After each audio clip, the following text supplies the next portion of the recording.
thanks so much for joining us. I am lucky enough here today to talk to Milena McKay. Milena McKay. Damn it, I got it wrong. Yay! Even after all this time, Milena McKay, talking about her amazing novel, The Headmistress. Hi, Milena. Hi, everyone. Hi, me. I'm so sorry. You were this close. I know. After all the time, we have practiced this. We have gone over the way to say your name, and I still stuffed it up. All right. Thank you so much for joining us. It's fine. Look. Thank you for having me. It's totally fine. It's absolutely fine. And I'm so happy to be here. Thank you for having me. Yay. So Milena has kindly gone through some questions, and she's willing to answer my crazy curiosities. So we'll get into it.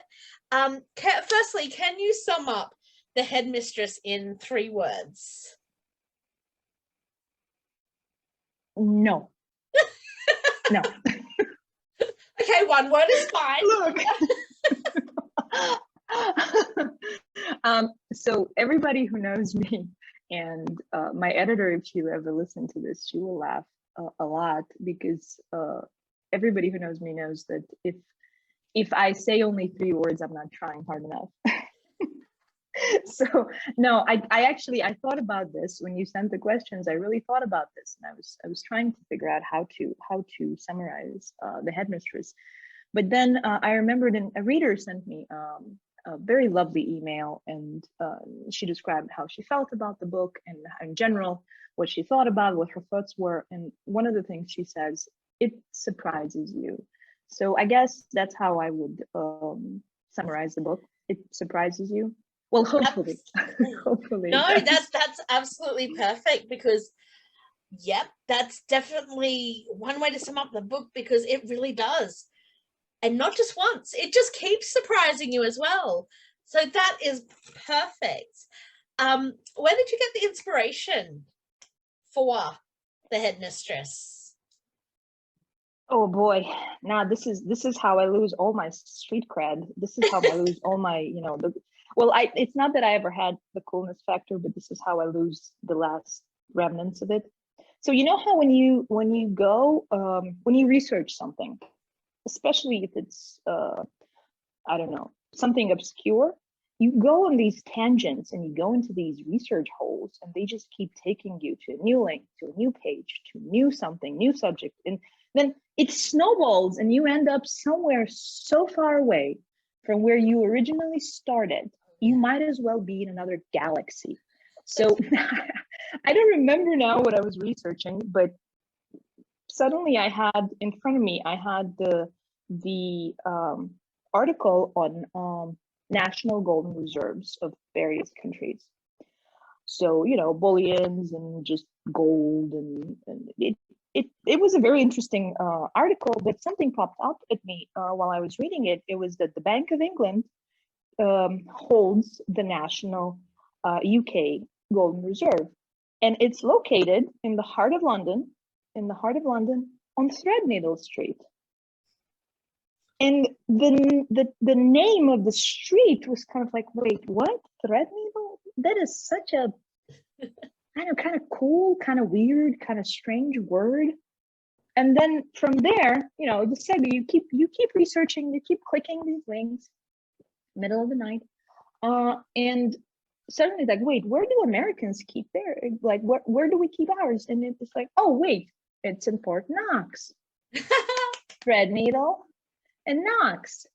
And so now you have these two, I don't know, they just turned into characters in my mind, because this is where gold was stored. And from there you go, well, in mythology, it's dragons who guard gold. Oh, dragons, 3 dragons. Sam is also a dragon. By the end of the book, we find out that Magdalene is also a dragon, because she saves the school, she saves everybody, she turns the whole situation around. And now you have 5 dragons. And the actual gold, it turns out the actual gold is, the children, the pupil, the students. And so that's how it kind of, from a very late night research. I adore that. I mean, you get so many authors that just go, oh, you know, the character came to me or something, and that's fine, but that's so specific that how it all kind of tumbled together and snowballed into this amazing story. I love that. And such a Just one thing led to the next, to the next. yeah, that's amazing. And who would read this book and think, oh yeah, that totally got inspired by gold reserves? Like, crazy, but kind of amazing. Right. And honestly, it would have stayed that way with Magdalene being Knox with a K, like the Fort Knox. Yeah. But then Willoughby appeared. Willoughby was actually a late arrival to the book party. Oh, he wasn't so in the initial process. He is, he's my favorite. He wasn't there at the beginning, but he really helped tie everything together. And because he's the sunshine cat and the cat who follows the sun, I dropped the K because when Magdalene arrives, he, you know, in Latin, Nox, Nox means night or lack of light. So I kind of, you know, very tongue-in-cheek, very silly, made him follow from the sun to the night. I'm like, okay, this is what we're gonna do. Thanks, Willoughby. So cool.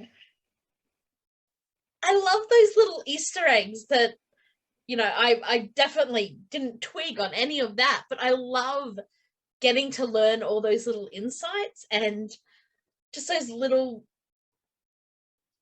quirks that happen that make it just specifically your book. Like no one else could write The Headmistress because this is just amazing. That's so cool. Thank you.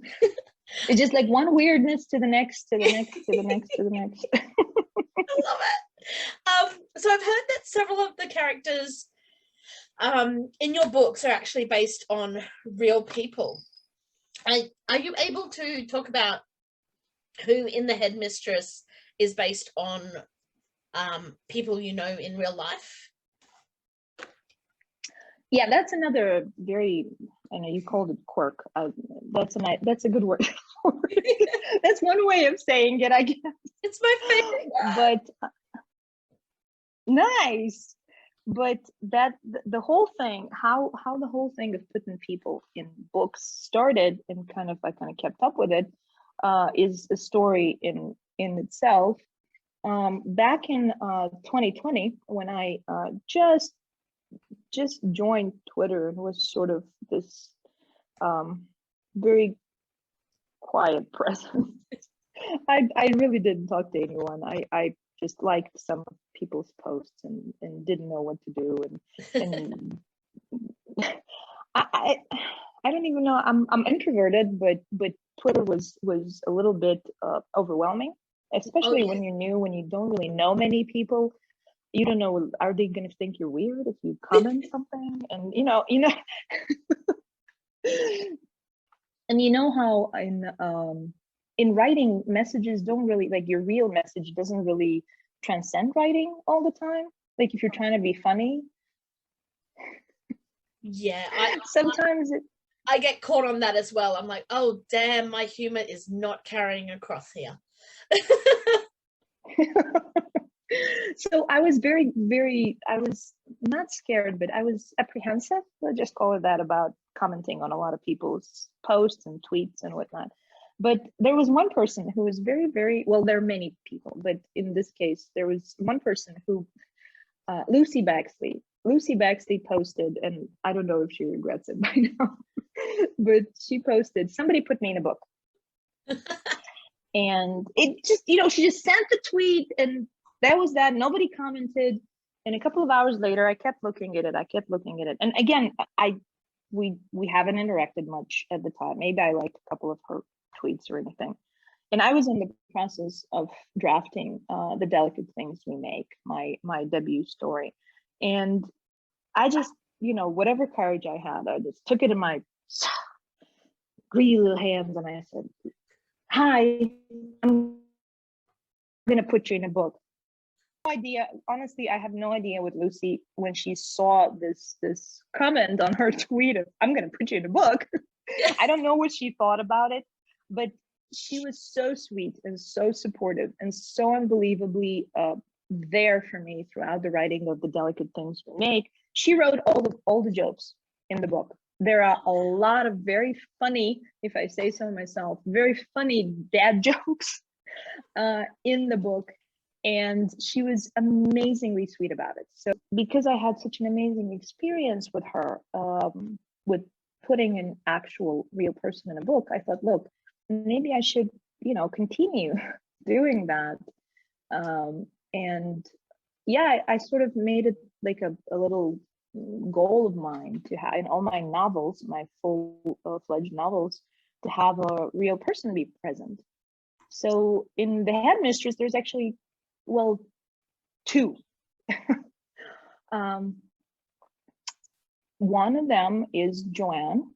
The character of Joanne is based on a real person who, when I just started publishing and nobody knew anything about me, she was one of the first people who supported me, embraced me, kept checking in, kept reading and kept getting excited about my books. And that was so special, that kind of kindness and generosity, that people have with their time, with their affection. I find it to be very rare, very special. So when I was plotting The Headmistress, I said, Joe, I'm putting you in a book. Sorry, you said there were two people? Yes. The other person is the character of Lily. Is my favorite. She's just amazing. I love Lily too. both the character of Lily and the real Lily, very special. Both of them are very special to me. And that was they Lily have my whole heart. Seabrook, isn't it? Lily Seabrook. Lily Seabrook is everything that is kind, everything that is light, everything that is hope, everything that is, she is just an amazing woman, and I adore her. She was the sensitivity reader for The Headmistress, and I have to say that she came in, The Headmistress went through several drafts, and she came in, she took one look. I think it might have been like the third draft already. She came in, took one look at the draft and said, no. And she showed me that even as a person who kind of prides herself on being an ally and having, educated oneself and sort of being informed, you still have no idea what you're doing. You still have no idea, and that you need your good intentions aren't enough. And in fact, good intentions are quite detrimental when those good intentions aren't well informed. Yes. So Lily came in and Lily saved the book. I firmly believe that without Lily, this book I don't think it would have even been published. It wouldn't, because I had no idea what I was doing.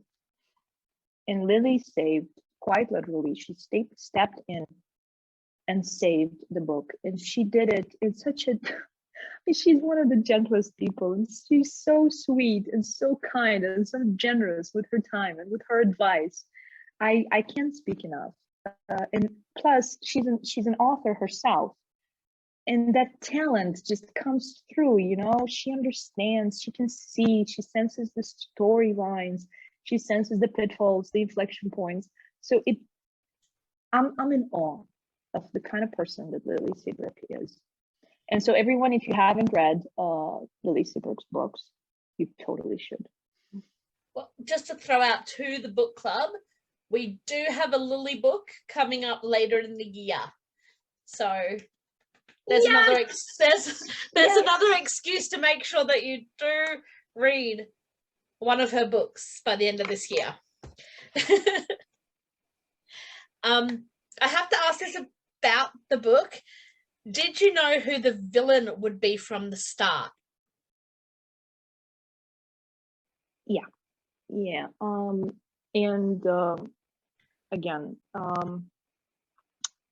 there go like the absolute last street cred coolness points I ever had with anyone.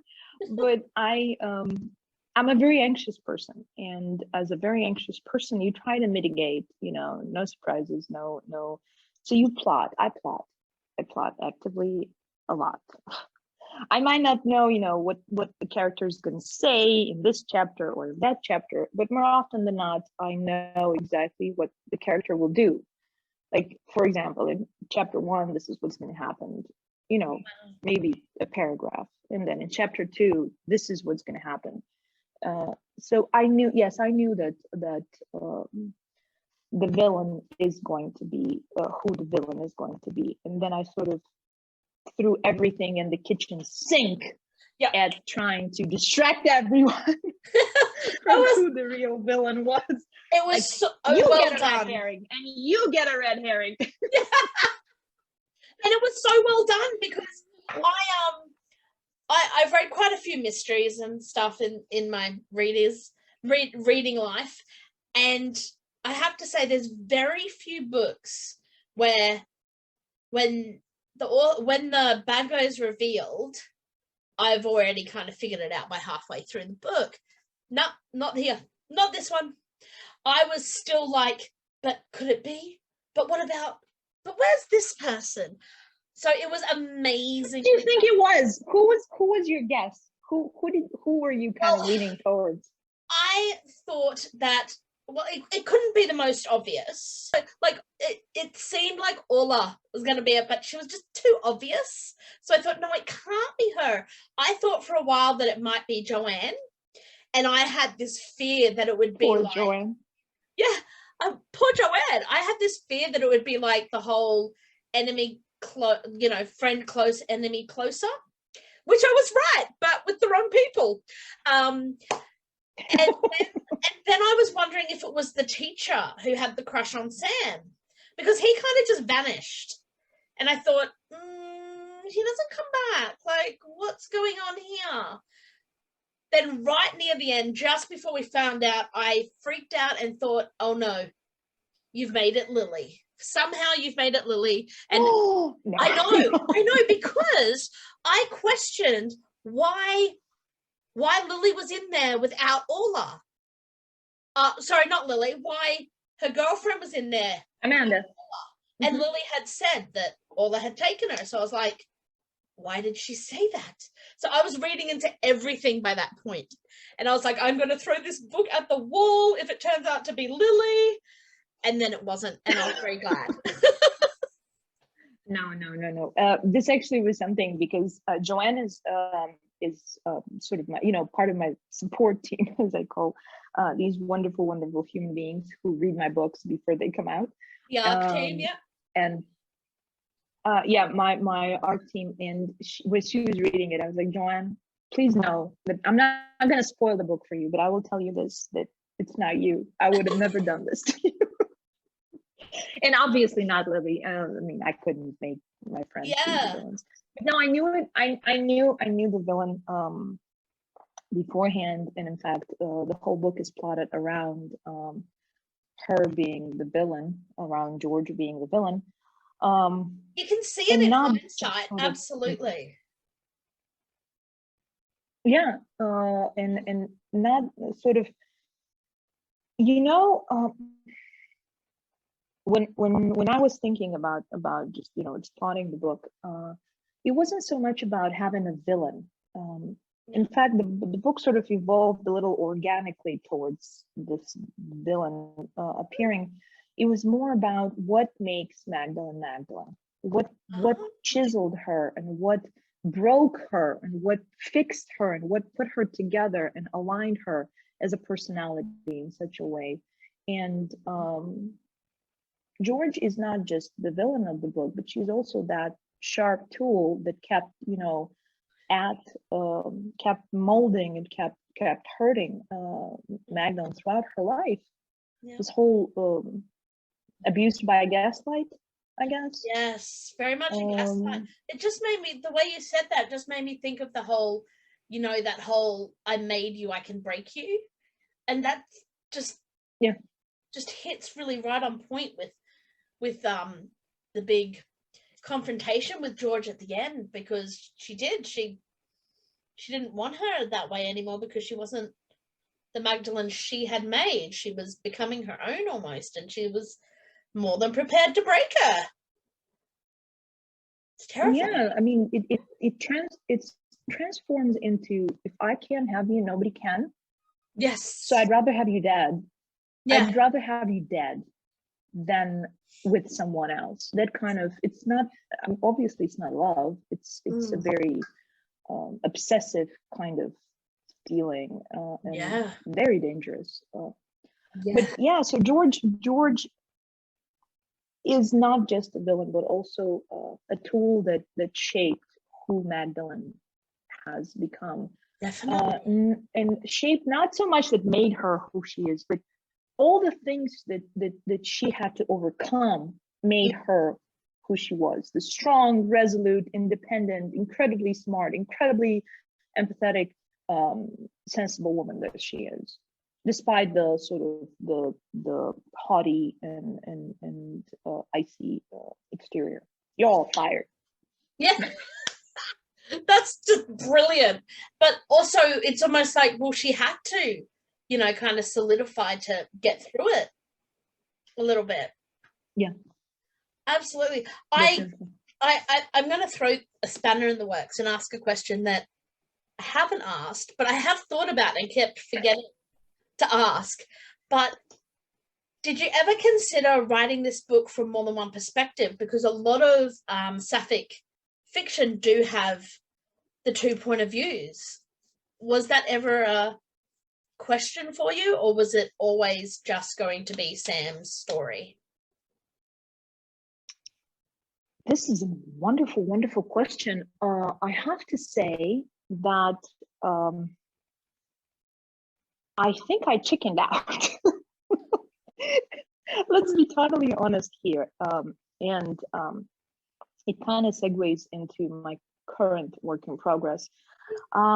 Writing from the perspective of the Ice Queen is, let's just say there aren't very many books out there where the Ice Queen is the point of view character, because it takes away her mystery. It takes away her elusiveness. It takes away her sort of this veneer of untouchable, unknowable, the mystique, you know, when you're in her head. And so we see her from yeah, because I mean nobody's icy on the inside when they're themselves. Yeah, you know, I can see somebody sitting there being, I'm gonna be so icy today.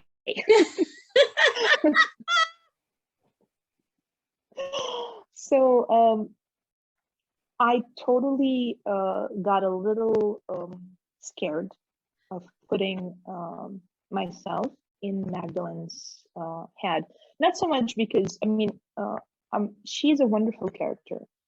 And we even, I mean, I wrote a second epilogue from her point of view. That's the most that I allowed myself to get in there and write something with her voice. The proposal, it's called The Headmistress, The Proposal. And so we get to see her a little different, and obviously not mysterious, obviously not at all icy, and pretty much, you know, facing her humanity. And yeah, so no, I that was sort of my reasoning in not writing from her perspective. But there's also one scene in the book that I couldn't have written it from Magdalene's point of view. It would have been just too much for myself. It would have been too much. You mentioned it before. The scene of confrontation. Yeah, that was so intense. I was so happy that I was writing it from Sam's point of view, Oh, yeah. because Sam looks at Magdalene and even at George. Sam looks from the point of view of love. So we see the whole scene devolve. We see the scene develop from the eyes of someone who is kind and sweet and in love, instead of seeing it from Magdalene's point of view, whose whole life is unraveling in front of her, that everything she believed was true and everything she believed was. Yeah, the one constant in her life was actually the gaslighter and not. Yeah, that would have been really tough if you had written it in Magdalene's point of view. So that's sort of some of the reasons why I wrote the book from Sam's point of view. Yeah, I love that. I'm a huge fan of single point of view stories. I find them really me too. I find them really fascinating, and I love that not knowing and having to try and work the other character out through their actions instead of their thoughts. And I just find it so intriguing. So I was just curious, because I really love single point of view books. But now it's time for the big question, the most important question. No. Are you as big a Janeway fan as Sam is? I'm so glad you laughed then. Oh my God. I think Sam and I might have to throw down for who's the bigger fan. Like, I think I might have to fight Sam on this, and I'm like so conflict averse. I'm one of the most conflict averse people in the world, and so fighting for me isn't the thing. But over Janeway, I just might. Oh yeah, we'd fight for Janeway. Absolutely. I love the character. I love pretty much everything about her, except that they didn't make it canon that she married Savin. In my head, in my mind, they're married, they're happy. There's a wonderful fan fiction out there, a whole series, millions of words, called Just Between Us series, where the author inserts Janeway and Seven into the actual episodes of Voyager and just makes them married. Like, for example, this is the episode where this happened, the Borg cube attacked, but they were married, and then this has happened, and then this race attacked, and they passed this planet, and then they had their shore leave or planet leave together in a tent, or they went camping together. It's just lovely. I love that series. I'm a huge fanfic geek, so I can probably talk about this forever, and I shouldn't. Excellent. So, did you actually ever write any fanfic yourself? I started in fanfiction.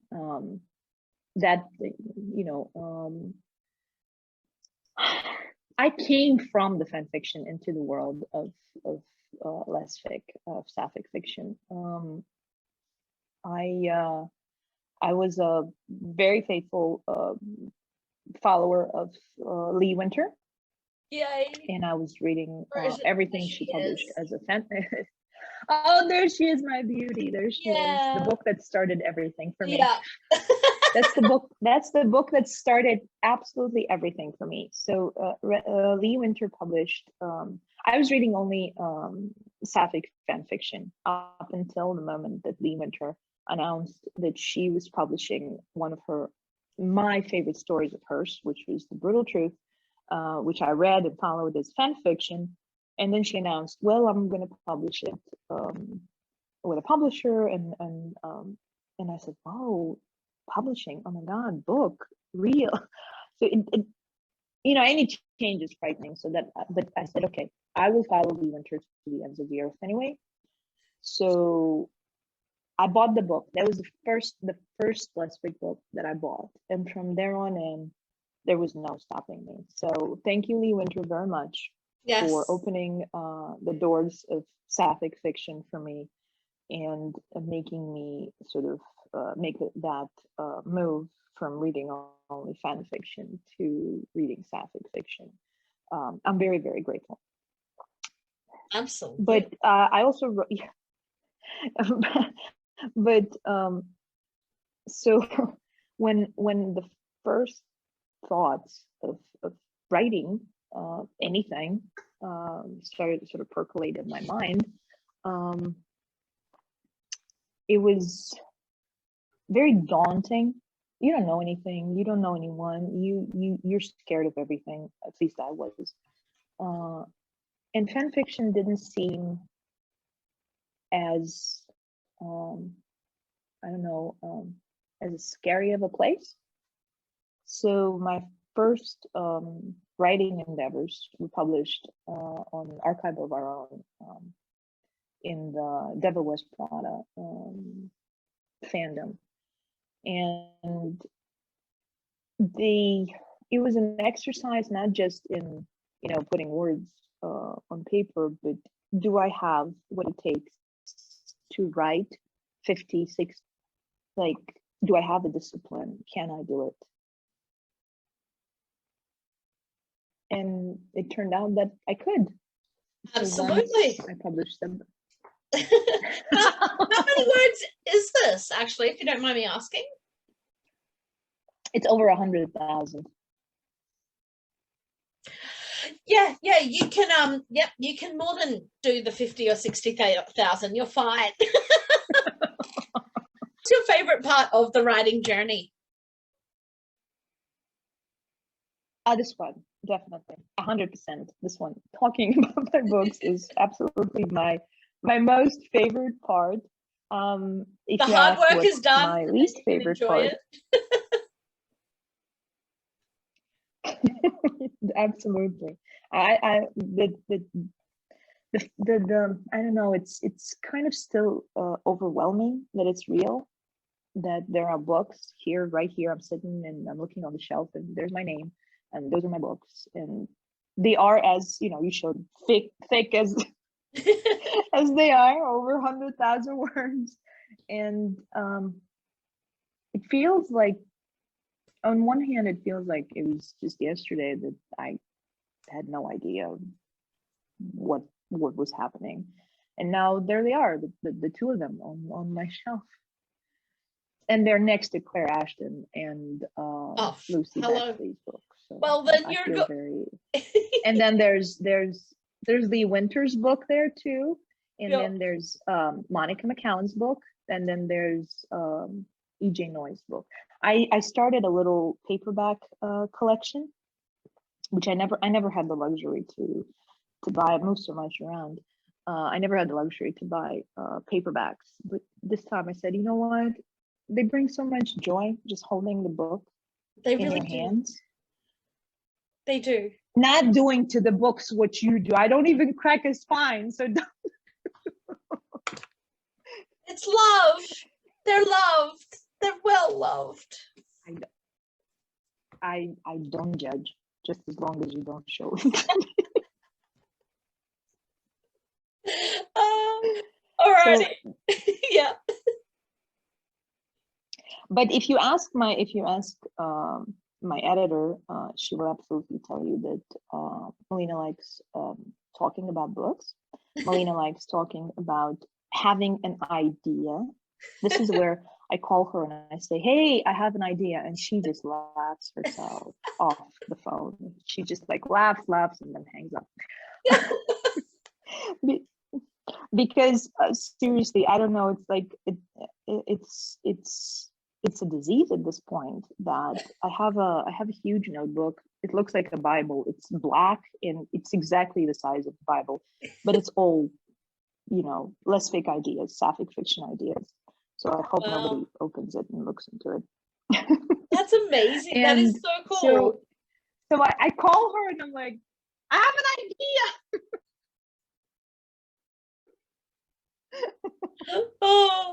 So I like doing that, but I don't know why the ideas just don't kind of write themselves. Like wake up and there they are. The idea is all on paper. Just transpose it, man. I don't like editing. Editing is the worst. Editing is the absolute worst. Yes, editing is painful. I am totally with you on that one. It's completely understood to be it's my worst part too. I hate it. Do you have any tips for aspiring authors? I do. I actually, I was asked about this several times now, since I just started, and so my experience of starting as a sapphic fiction author is still very fresh. But I have to say that the best advice I got, and the best advice that actually turned out to be absolutely amazing for me, was to find people, find your people, come into the community. This is one of the most welcoming, generous, and kind communities on social media that I can think of. People will encourage you, people will better read, people will be part of your art team, people will tell you when you're not very good, that things need to be reworked, people will support you, and there will be so many dark hours. Writing is a very lonely sort of endeavor. I mean, you know. Yes, it is, and I love that advice. I'm jumping on the bandwagon of that one, because finding your people can just change so much for your writing. Absolutely. And I want to say that the generosity of our sapphic fiction community keeps astounding me every day. People who, obviously you've never met them, but you feel like they're part of your family now, because like with Joanne, you know, she was a reader and she became a friend, a very dear friend who supports and is just the sweetest, kindest person, and you end up relying on this kind of support. Where else? I can't even say it. Where else would, like, I don't know how to do something, you know, and initially when you start, you don't know how to do anything. You don't know what software you need. You don't know anything. And then where else can you just say, hey, I have no idea how to use Vellum. You know, Vellum is such an important software for us, putting the books together. And then Lucy Baxley, out of nowhere, just says, I'm going to put a video together for you. Aww. And I will walk you through how to put, you know, everything together. Amazing. Or how, or you see people say something like, oh, I'm having a very difficult day. And then there'd be a whole thread of comments of hugs, sending hugs. Do you want me to call you? How about, it's so supportive and so generous. Like, you have a question and then Monica McCallan is next in your DM saying, hey, dude, this is how it should be, and this is how it's going to be, and this is what worked for me, and this is why I think it will work for you, and you're not alone. These women are amazing. These people are fantastic in how generous and supportive they are. I marvel at our community every single day. I marvel at our community. And this is what I mean when I say find your people, because it's amazing how finding your people improves your writing, but also just makes you feel supported, makes you feel propped up. And not just in writing, is a rather in your whole lonely world. Honestly, I can't speak enough of that. The pandemic has been a very isolating experience for everybody. Yeah. It's I just love hearing this, because it's exactly how I feel about this amazing community that I found in sapphic fiction, with the readers and the authors, and everyone is so there for each other that it does feel like a real community, and it's so beautiful. it absolutely does. People know each other, people love each other, people support each other. These last 2 years, I have no idea how I would have been through as many things as I've been through without the tender love and care from the people who make this community, and the support, the constant presence. I met my best friends. I met them on social media in this community. Without them, I wouldn't be writing. There would be no Milena McKay, the sapphic fiction author. No, not that is. I'm not trying to exaggerate. No, I completely understand. I was just going to say that even the person to whom I owe sort of my first steps in sapphic fiction, I met her online. She's an author, Diana Kane. I read her book, Separate Like Stars. I loved it. I love that book. I can't speak enough about that book. I read the book, and then I read all her back catalog. You know how it is. You love one book of the author. And so I read all her books, and I wrote her an email. The first time I've ever did this. I never write authors. I'm so self-conscious about this. And I wrote her an email saying, Ms. Kane, I love your work. It came in a very dark moment in my life, and it just sort of propped me up. Thank you very much. And, you know, totally fangirled all over that email. And she said, yeah, thanks. You know, what else would she say to me? Like, some weird person contacting her. She said, thank you. And then I followed her on Twitter when I finally got Twitter and finally got the courage to follow the authors that I love. And she followed me back, and we started talking, and we became friends. And not only is she a supremely talented writer, she's also a very kind and generous person. And she really pushed me, and she really inspired me to write. And without her support, there wouldn't have been Milena McKay as first a fanfic author, and then a sapphic fiction author. So this is what this community does. They support you, they prop you, they inspire you, they push you, they challenge you to be better, to do better. I mean, look at the talent around us. Yes. Man, come on, look at all these amazing people in our community. Look at the shelf.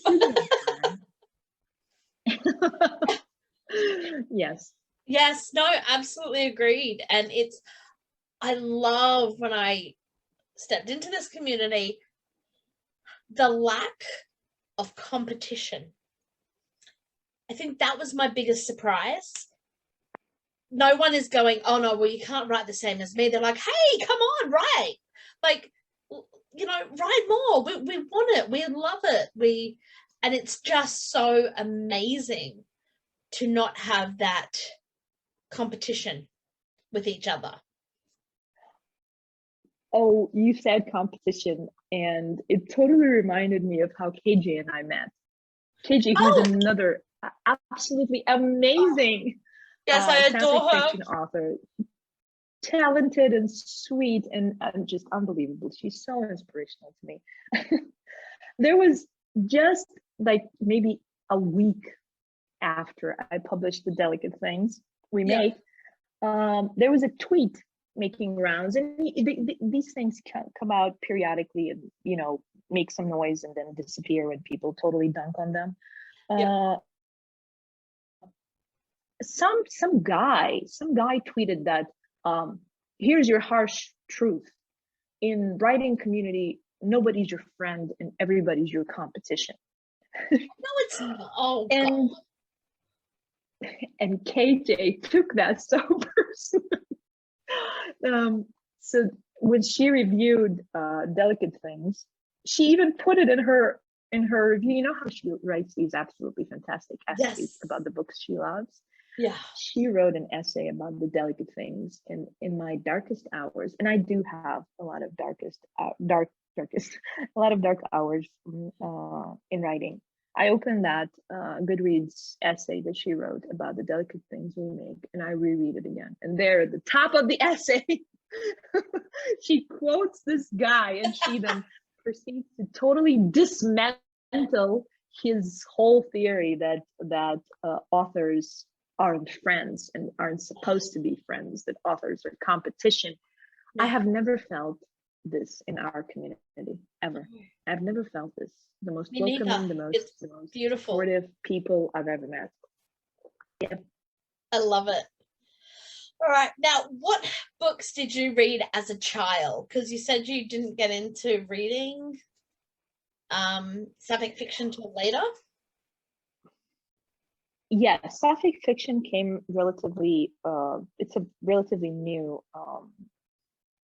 door that opened for me by Lee Winter and The Brutal Truth.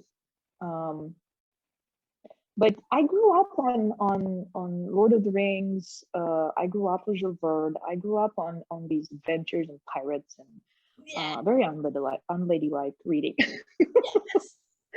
But my mother was hugely supportive and encouraging of me pretty much reading everything and anything and whatever I could get my hands on early on. But I think I was around 17 or 18, and my sister left, my older sister left a copy of a romance novel lying around. Those little paperbacks, you buy them at airports and train stations.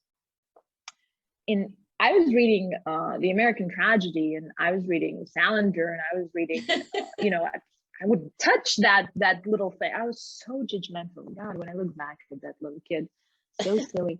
And anyway, I don't know why I opened that book, but the beautiful fortune that I had is that it was a romance novel by Nora Roberts. And Nora Roberts is one of the, in my opinion, and I think in everybody's opinion, Nora Roberts is one of the absolute amazing authors of our time. Her writing skill, her discipline, her dedication. I mean, the most hardworking, talented author out there who's working right now. I'm in awe of her. Yeah. I love that author. So I went back and I read everything I could get my hands on by Nora Roberts. And for the next decade, I read romance, almost, maybe not exclusively, but I read a lot of romance. But I was sort of, I wanted to read about women. I wanted to read about women who love women. Yeah. And I found that in fan fiction, where my favorite fandoms, my favorite couples from various fandoms were happy, because in canon they obviously weren't. And so that's how I stepped into fan fiction, and from there on into sapphic fiction as well. That's fantastic. And what book that you've read recently would you recommend? Oh wow! I mean, this is going to be a how does Milena practice restraint to answer this question? I have no idea. How do you even answer? I have some look. I'm wrangling a very difficult work in progress right now. And when a work in progress, when it becomes stubborn, I tend to go back to comfort reads, to reads that have warmed and have comforted me in various moments in my life. So in these kinds of times, I go back to Jessica Lambert, to Clara Ashton. I go back to Poppy Jenkins. I go back to Breaking Character, Lee Winter's Breaking Character. I go back to EJ's Gold, which is such an underrated book. God, we would have to have totally another hour for me to speak about EJ Noy's books. Such an amazing talent, such a wonderful author. I'm totally in awe. And Anna Burke, oh my God, a wordsmith. The sheer power of her talent is I can't speak enough. Spindrift, Night Tide, everything. I love her contemporaries. Those are some of the books that Must Love Silence, Lucy Baxley. Monica McCallan just finished the year. It was like a tour of force. She published 2 books, and both of them are amazing. Cuffing Season and Back in Your Arms. I I adored them. Very much comfort reads, very much books that brought a lot of joy. So yeah, there is. See, I can't. You asked me for one book. I can't. Hey, I'm happy. I've I've got a new list for my TBR now. I was talking to somebody, and they're like, "You can take only 3 books with you to this trip or to this desert island or whatever." And I'm like, "Yeah, no, this ain't happening. Yeah, no. No. Not Yeah, gonna no. happen. Yeah, definitely. Now, it just can't. I mean, it just can't. How can you? How it's like you choosing between children. How can you do that? You can't. I love them all. Look at all these amazing books. I can't. Absolutely. Now, I have one last question in relation to the Headmistress. Does the Light Princess actually exist? It does. It's a Scottish folktale. It's it is an honest to God, real fairy tale. And you know how this is going to sound nerdy, but like fairy tales have their hierarchy. Fairy tales have their sort of scale, their hierarchy, and on the top there's these ones that Disney took and ran with and made them super hugely popular, and there's books and adaptations and songs, and everybody knows about these tales, you know, Cinderella and Snow White, and like everybody knows these tales. They're like the classics. And then there's this other sort of step and this other sort of bookshelf, and it's filled with less known but not less amazing stories from the past, the folk stories, and the Light Princess is one of them. But as I knew the story, I put it in the Headmistress, and then I was contacted later by a reader, and she brought to my attention that the Light Mistress actually isn't as obscure as I thought it was. Yeah, can you believe it?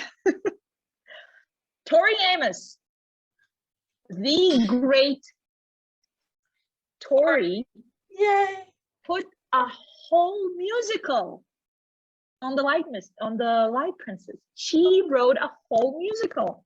Oh my God, that's amazing! And I'm like, wow, how do I get to see so this? Amazing.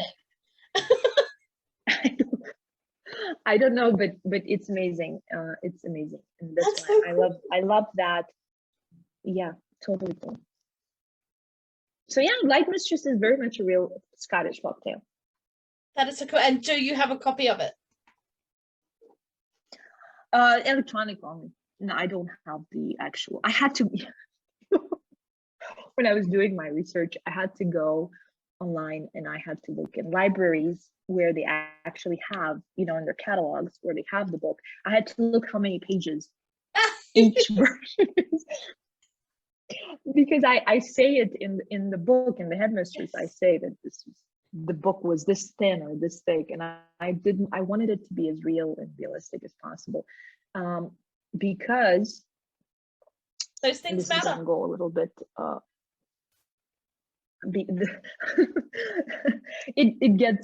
It's a little convoluted. In fact, this is my whole biography would have been called "It's Convoluted," but I don't know why. And you're an author, so maybe you can answer this question for me. Why I want to take as little poetic license or literary license as possible in my books. I want them to be as authentic as possible. And if the edition from 1863 of the Light Princess has 41 pages, I really wanted it to be reflected in the actual Headmistress. I think because I'm the same with my writing, I want to be exact and I want to know all those things.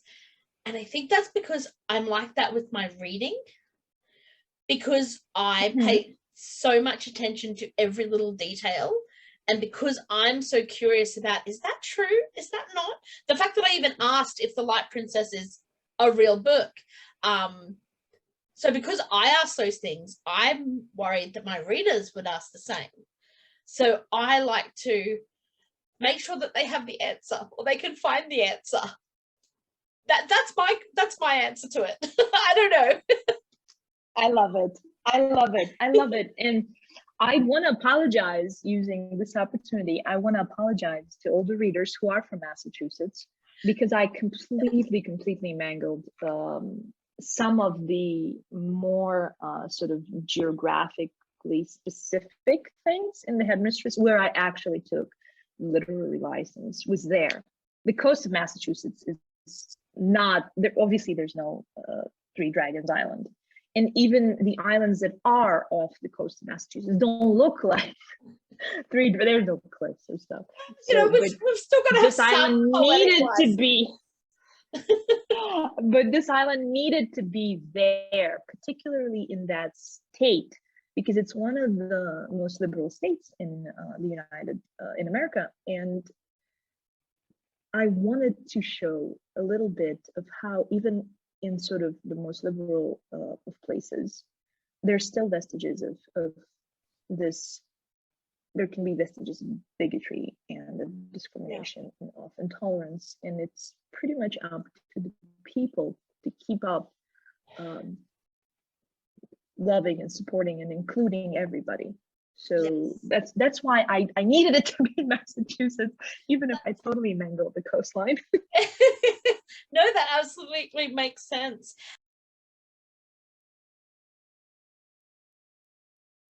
Mistress is coming out on audio by the voice. I can't say enough about how happy I am that Abby Creighton herself is going to give voice to Magdalene and Sam on February 22nd. That's so and cool. Then on March 15, also Abby, God, I'm so happy about it, will voice Vivian and Jameson. That's so cool.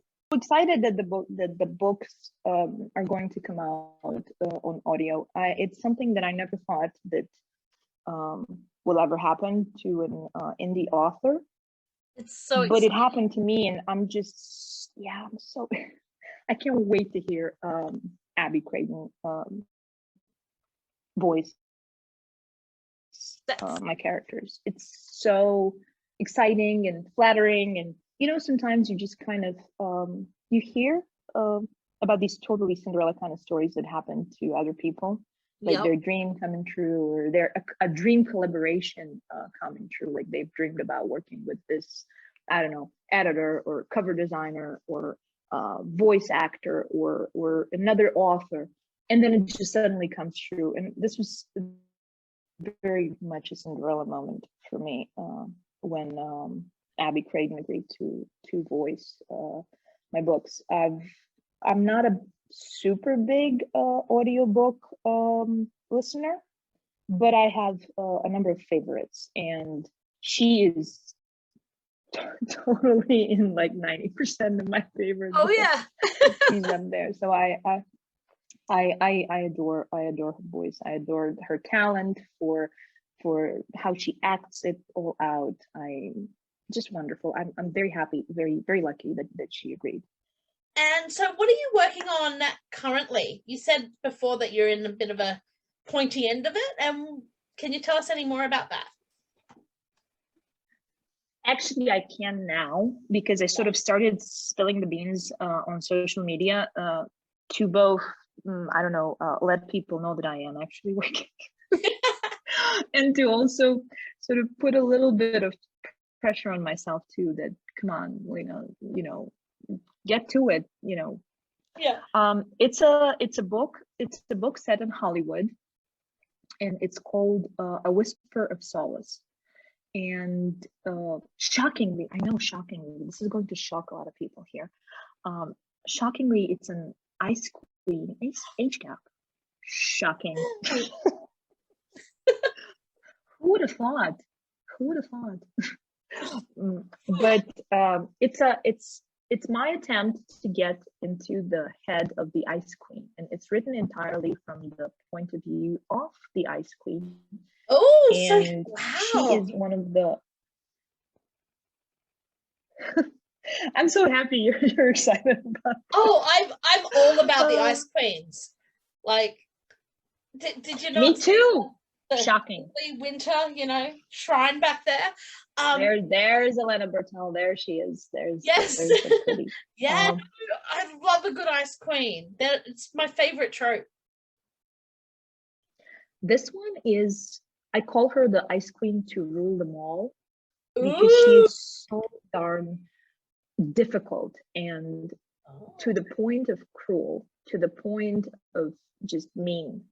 And you know how you have to walk that line a little bit between how you she's also a real person underneath all the what makes her an ice queen. So, and we are in her head throughout the book, and it has been very challenging to channel her, to be in her book, but also very fascinating. This is sort of an exploration in a look into what makes an ice queen. This whole, in fact, that's probably going to be the tagline for the book: what makes an ice queen. Yes. So A Whisper of Solace, spring 2022, hopefully, touch wood, fingers crossed. Spring for what continent? What hemisphere? Spring, how about I say April and cross all my fingers. Okay, cool, yay! What I'm working on right now.